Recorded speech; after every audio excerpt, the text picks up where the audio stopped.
Flowers stamp number 11. Up until now, we've been doing things that are fairly simple, but I'm gonna try to get a little more creative as these go so you can see some more detailed flower examples, but I wanted to keep it simple for the first 10 in case kids are following along or you're new to Procreate, to just really let you get used to some of the main features that I use over and over again before we start doing some different elements. This one is still pretty simple today, but we're just going to creatively use the some of the extra stamps that aren't necessarily floral based. So I'm on a new layer here, and I am going to stamp down. Oop, let's make it bigger. I'm going to make it even bigger so you can see it better. All right, so we've got that there.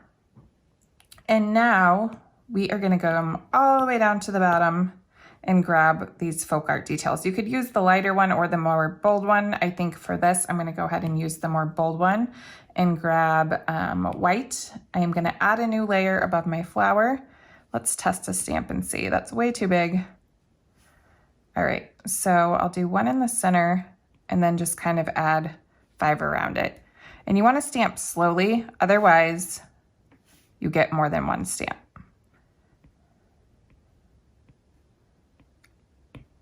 All right, so I've got my 5 little details. If you want to adjust any, you can grab the little ribbon tool there and move that right into place.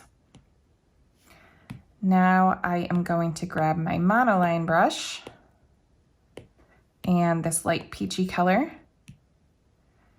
And on a pretty thin size, I am just going to add a line into each segment of petal. And again, if you've watched in past videos, you know that we hold down our pencil and we can get a nice straight line. So just draw, hold for a second, and it'll make a perfect line for you.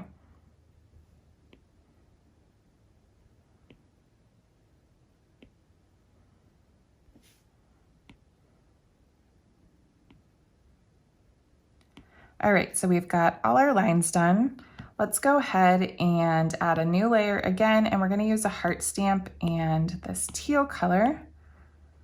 I am going to use heart stamp number 3. So I'll go ahead and stamp that, use the ribbon tool again, select it, and turn it with the green dot and kind of slide it right into place there.